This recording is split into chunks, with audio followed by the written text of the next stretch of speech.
Hey, Pedro, how are you? Anthony, I'm doing well. I mean, the introduction I gave you, you would not believe how amazing it was. And apparently, I will just take your word for it. We're happy to be here, and I was really inspired by listening to Marie and all the great stuff of SolidWorks. fantastic. Well, with that, I'll turn it over to you. Apparently, we had a little mishap with the broadcast. It's back up and running. So I will step aside and let you have the floor, Anthony. So thank you so much for being here today. Well, no, it's my pleasure, and certainly I am excited to share and really reflect on what is a unique and really special time for us in education. True transformation happening. Certainly unfortunate circumstances driving the transformation. But I wanted to reflect on really what all of the educators and faculty joining are dealing with. And first, I just want to share my empathy and really thank you and gratitude for the leadership and the work that you're doing. I have been working with schools globally, starting in China and Hong Kong and Korea and Italy and the early parts of the COVID outbreak.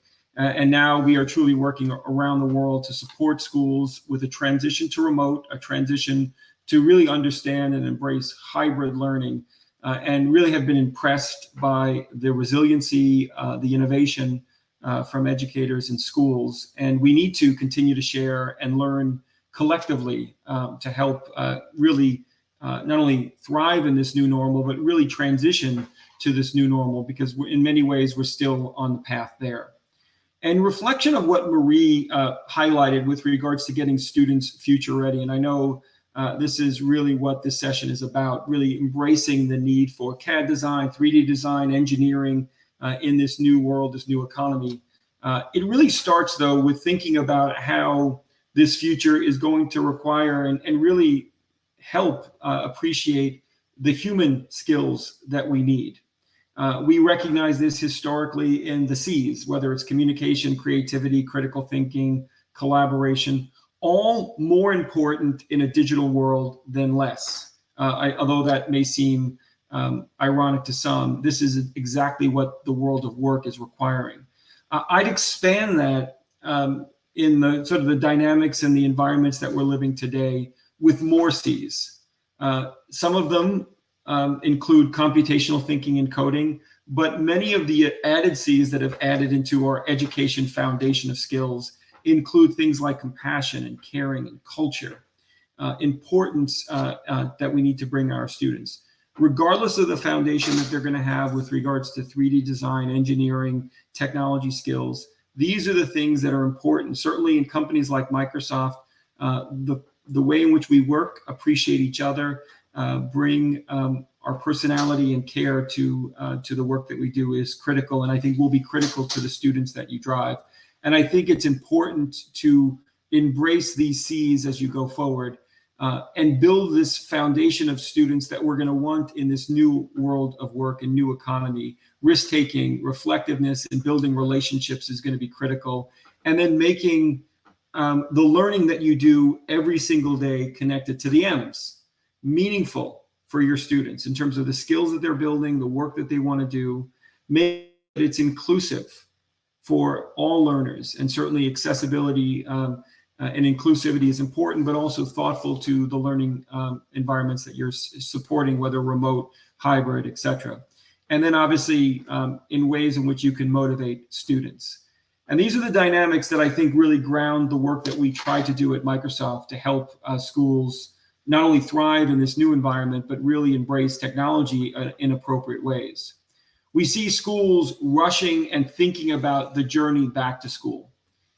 And in many ways, this is certainly a real reality in where I live in the United States and many parts of the world where outbreak is still not stabilized, vaccination is still long off, and schools are really living in an uncertain time in terms of what's going to happen. Are we going to return to face-to-face classroom environments? Are we going to embrace and continue to embrace remote learning? Are we going to do some sort of hybrid or blended model?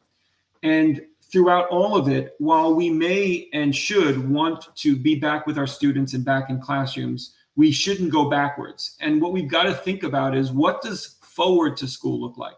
How do we take the learnings and lessons of the COVID-19 response. How do we embrace this new demand for skills that Marie so well highlighted and bring that into today's classroom? And today's classroom really is not defined by a box or a room. It's defined by a broader learning canvas. When we think about blended and hybrid learning going forward, it is not a mix of face-to-face and online learning.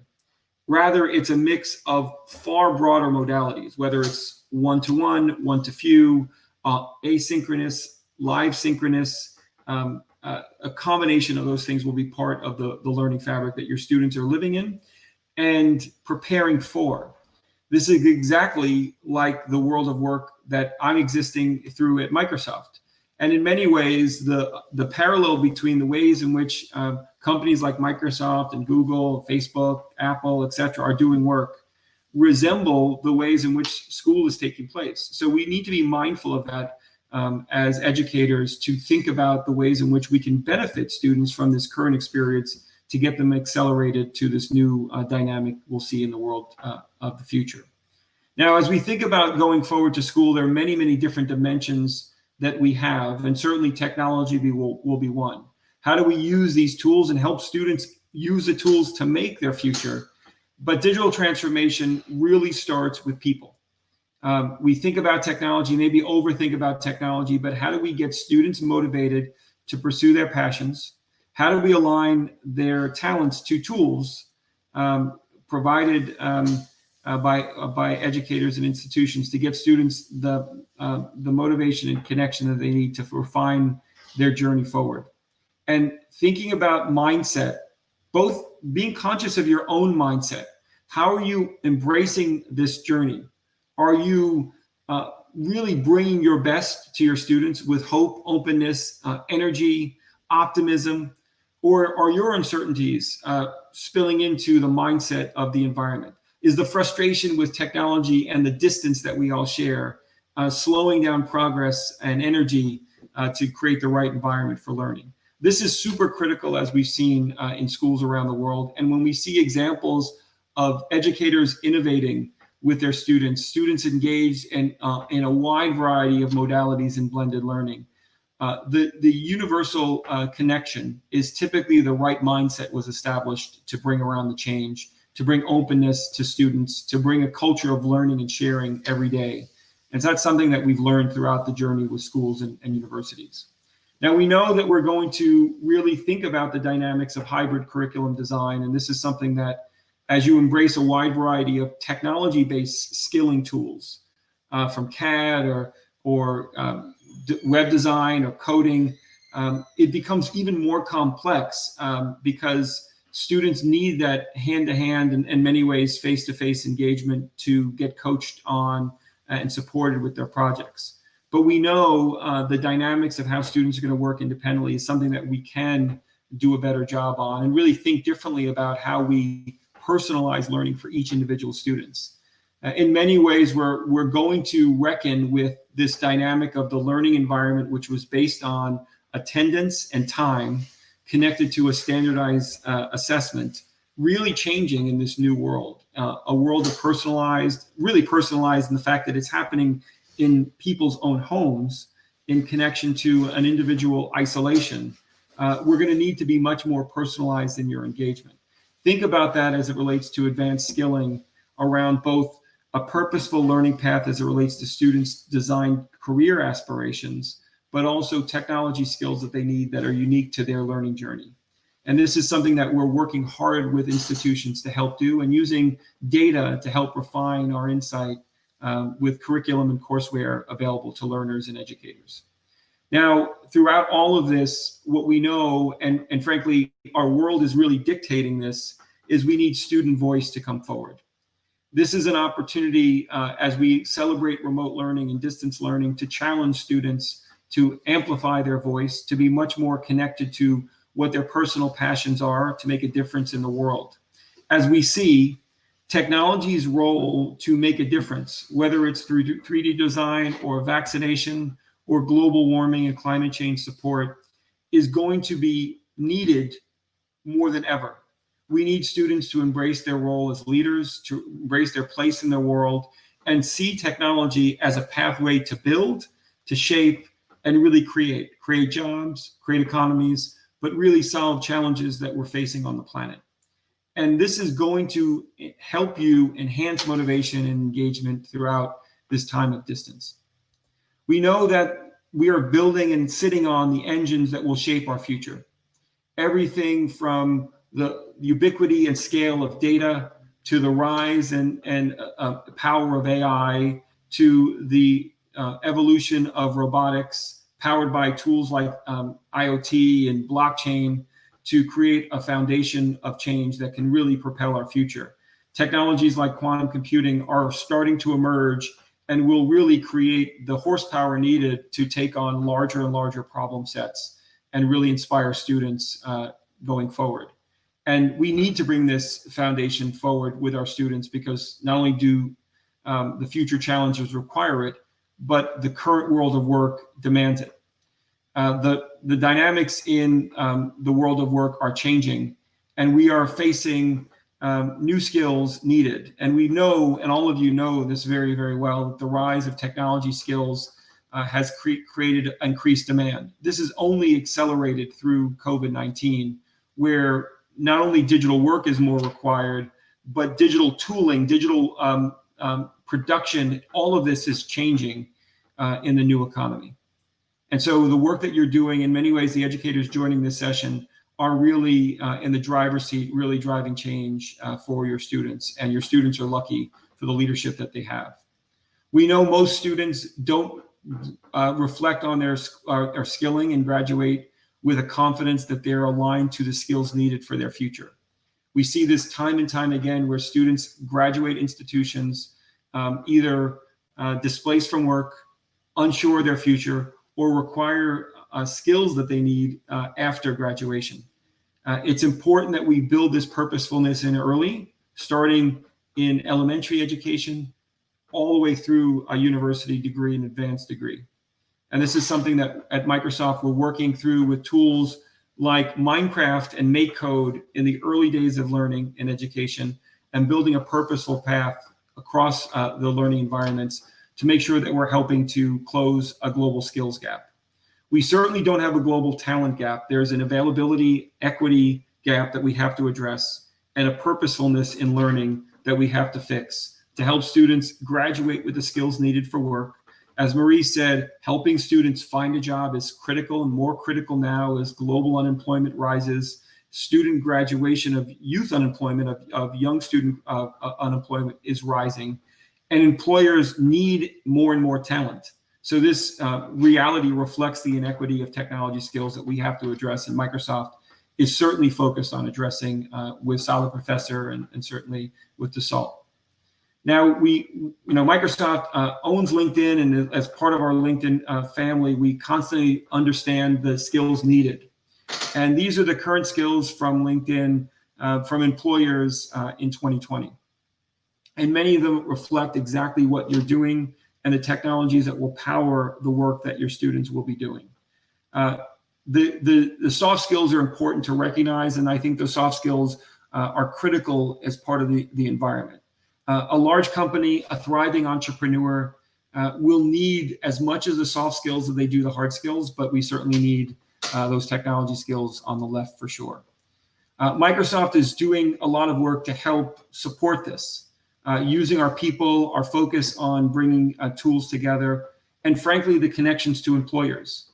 As Microsoft provides technologies and tools and platforms to enterprise organizations around the world, we're getting feedback daily, not only from tools like LinkedIn, but from our engagement with employers on the skills they need from students, the tools that they need students prepared for, and the foundations that they need for students to enter both with mindset and social skills to do work.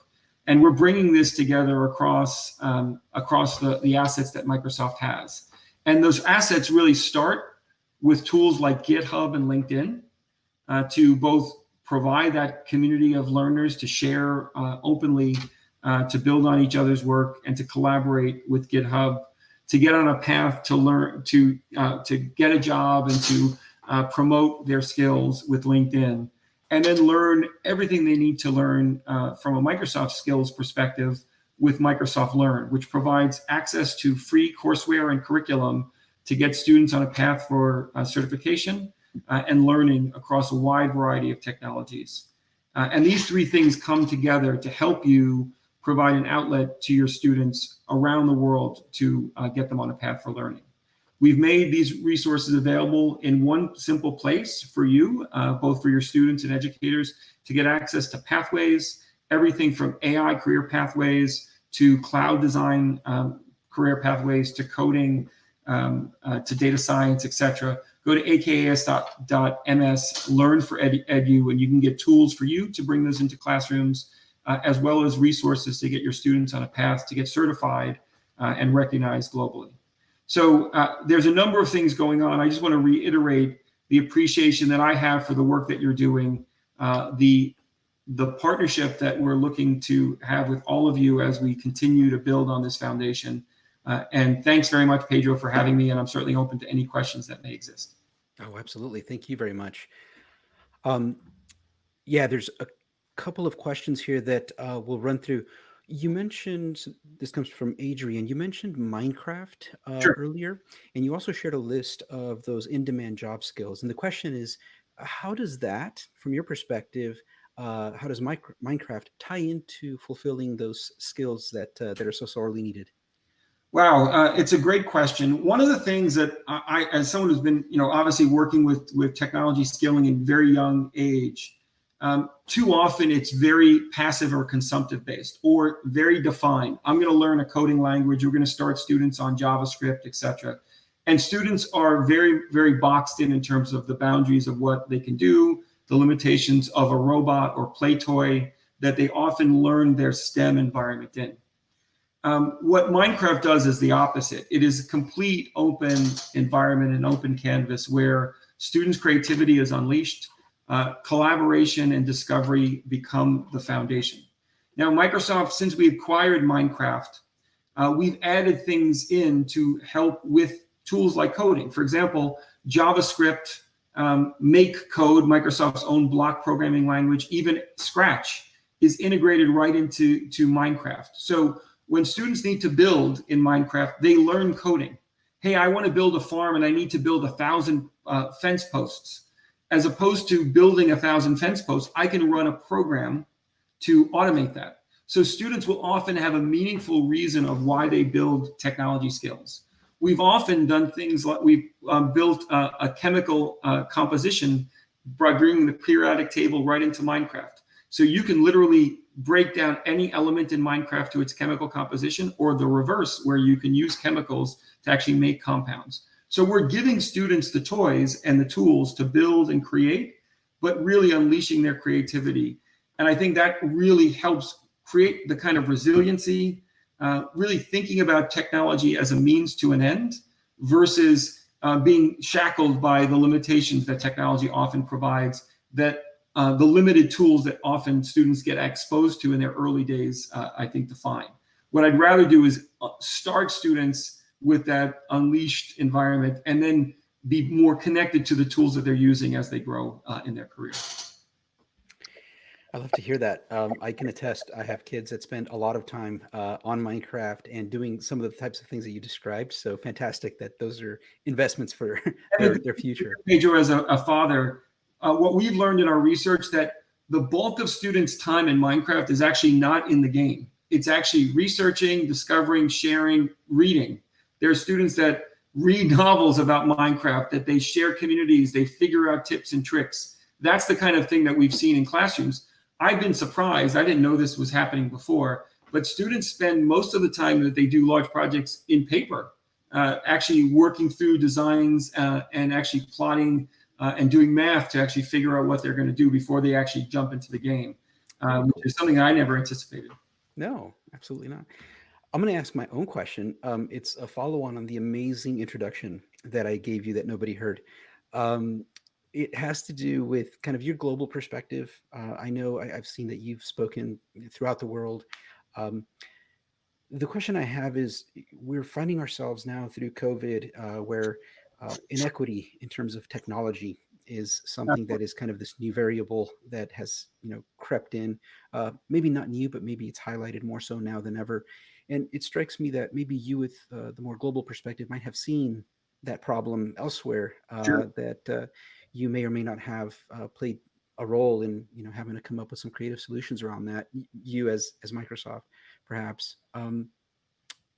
What are your thoughts about the current situation where we find that technical inequity just kind of really rising to the surface and needing a solution? Yeah, it is certainly a challenge. It was a challenge before COVID, as you highlighted, but it's certainly been a big challenge in this environment where learning is remote. It's also a challenge, frankly, with regards to the economy growth and the job growth in the countries where these inequities often lie, because they don't have the technology foundation that they're going to need to propel their economy and get their citizens out of poverty, et cetera. What I think that we've been doing actively is, as COVID started, Microsoft partnered with UNESCO on a coalition for change to help address inequities and models to support remote learning and the access to technology that's needed.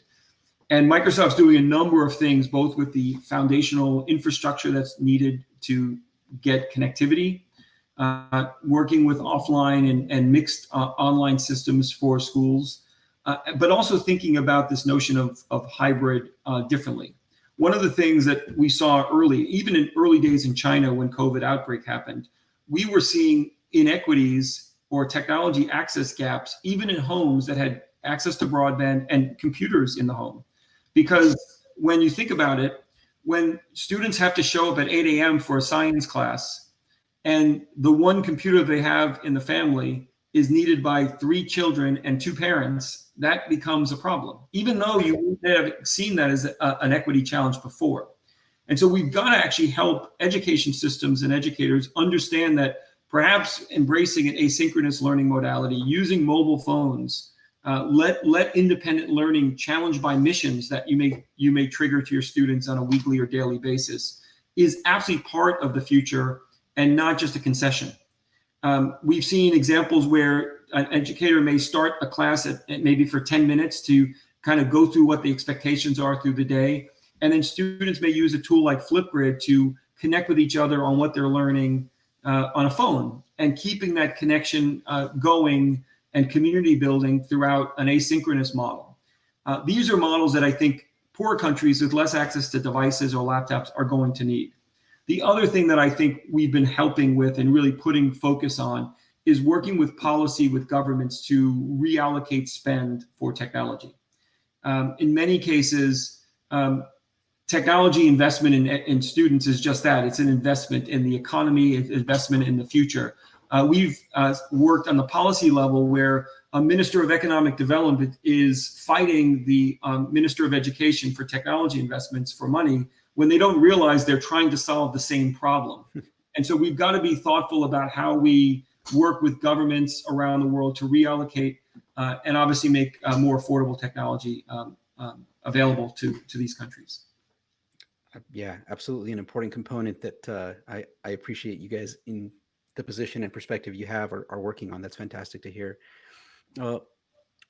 Here's a question that I think is really interesting to get your perspective on. In a world where we're doing distance learning, and that's kind of becoming more and more the norm, do you have any thoughts on or recommendations, as Amy asks us, how to more effectively reach students with special needs? Absolutely. During distance learning? Yeah, it's a great question, and thank you very much for calling it out. This is one of the inequities that we have to address clear, and technology can play a role bringing inclusivity into our classrooms. There's been a number of areas that Microsoft has done, everything from screen readers to even language translation to facilitate captioning across learning, to tools like the immersive reader. The immersive reader is one of our best tools, available for free across many platforms. It's available for third-party partners to incorporate, and it's a tool to help students with dyslexia, dysgraphia, learn to read and overcome barriers that are slowing their progress on reading comprehension, reading. And that's something that's in tools like Microsoft OneNote. It's in Flipgrid. It's even in Xbox across the environments, all the Microsoft Office products. and can be integrated by third-party publishers around the world. So we've been very focused on accessibility, inclusivity, technology. Go to the Microsoft Educator Center. If you just go to microsoft.com/education, you'll see in Microsoft Educator Center, there's lots and lots of materials for accessibility, not just provided by Microsoft, but we've indexed a number of different accessible tools to help you get access to special learning needs that you may have. Great. Yeah. Thank you, Amy, for asking that question. That was, yeah, fantastic. Matthew has a question. What do you think are the biggest challenges in moving towards a more personalized education experience like you described? Sure. And what are the keys to overcoming those challenges? Well, first off, we've got to get educators comfortable with this mindset. I think, the world we live in from an education and learning perspective was defined by limitations of the past, frankly. There were times where learned people who knew to read were limited, teachers were limited, and the hours in the day were limited because people were working on the farm, or et cetera. So students worked in a limited period, and time was the fixed commodity. And because of that, we worked in sequence. We've got to do chapter 1, and then we're going to test on chapter 1.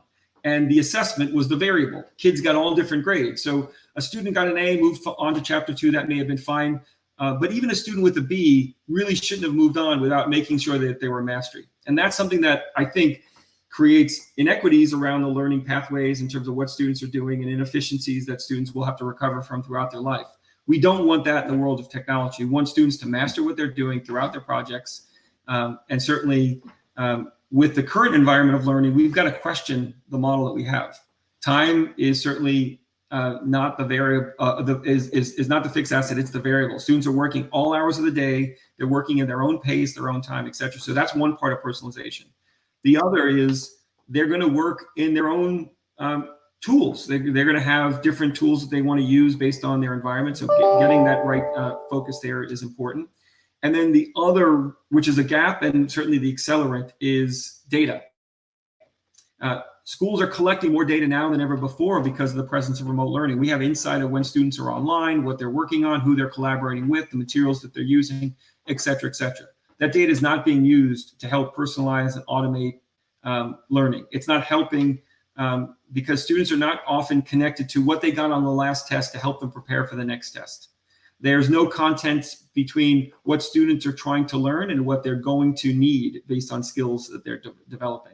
This has got to change. So Microsoft is working to do this. We actually have a project with the skills that are coming through LinkedIn to help automate a personalized learning path for students. So everything, we have 700 million profiles in LinkedIn with, you have a roadmap from when someone starts at a janitor and they become a CEO. What are the skills that they develop? What competencies they build? What certifications do they achieve? What career pathways they have? How do they even describe their career in various jobs? We can start to decode, hey, these are the skills, these are the technology qualifications students need to have as they pursue their career path.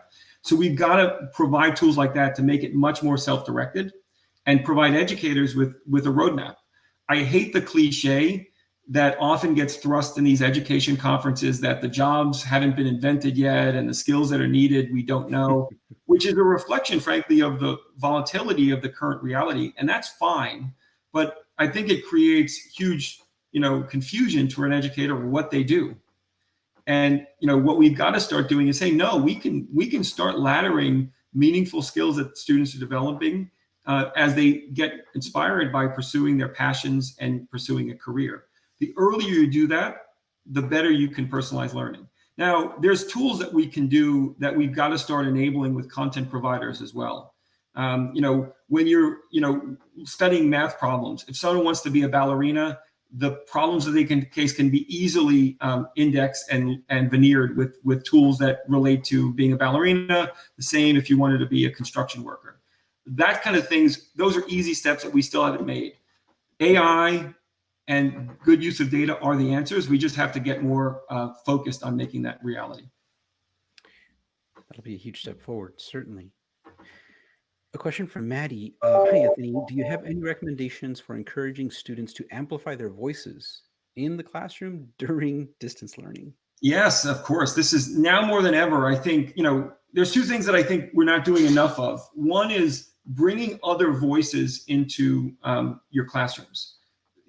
When everyone is remote around the world, your ability to get another project in another part of the world to collaborate with your students is easier now than ever before. The ability to bring guest speakers in from any industry, politicians, etc. The answer is why not versus why in many cases. Many institutions haven't tried it, but bring in more voices. There's actually a tool, we have something called Skype in the Classroom, where you can bring in hundreds of virtual field trips. You can bring in experts from all over the world in different fields of disciplines, as well as find a classroom to connect to on joint-based projects. So that's one way. Expose the world, get students passionate about something. I want to solve a problem in some part of the world. Let's connect to a classroom in that part of the world to learn more about it. And certainly, so break down the boundaries that we have. There aren't any boundaries anymore. The boundaries may have been the 10 minutes it took a student to get from their home to the school. That boundary no longer exists. You might as well connect globally with other classrooms on projects. So that's one recommendation I would have. The second is bring mission-based work into your approach. What's the goal of this week? What's the quest that we're on? Use gamification to keep students engaged. One of the things that I think all of us probably feel in sort of the remote work world, and certainly your students feel, is incredible monotony of the same thing every day. I turn on my camera, I do the work, etc. And try to break that up by making weeks, months, days feel different by what you're approaching, the modalities you're using. Maybe one day is going to be all online with voice and video. The next day is going to be this way. We're going to work on something collaboratively to make the world a better place. Bringing those different challenges and missions to your teaching is super helpful. I think it's helpful when you're in classrooms face-to-face again, but I think it's certainly more important now when learning can get a little tedious for students. Absolutely. I can certainly attest to the monotony, especially as I see it reflected in my kids. They don't know what day it is ever anymore. It's all the same. There's a question here, more of a request from Susan. Actually, this one's from Christina. Can we please get Minecraft on Chromebooks? Most schools are one-to-one, and we do not have desktops anymore. Certainly, we have heard that feedback for sure, and we have this is in pilot stage right now, so we're working on it. So stay tuned, is what I would say. Good. Susan has a question. How would we get students engaged with free Microsoft Learn to get certified, and what certifications are available? So just go to aka.ms learn for edu, and you can learn about all the contents available for free for students and educators. You can identify the pathways that you want, and the certifications connect to a lot of those pathways at the end. And third-party training centers provide access to getting tested. It's done third-party, but a lot of that course can be done, and students can create their own Learn profile and build their skills over time. I have a Learn profile. I get skilled. I have requirements for skilling at Microsoft that are recognized in Learn, and certainly you can bring that to your students. Fantastic. Well, Anthony, that is the time that we have. I can't tell you how pleased we are and honored that you were able to join us today. Thank you so much for your insight. To the audience that asked these great questions, if we didn't get to them, we'll try and get you answers. But again, Anthony, thank you so much for joining us. A real pleasure and an honor to have you. Thank you so much.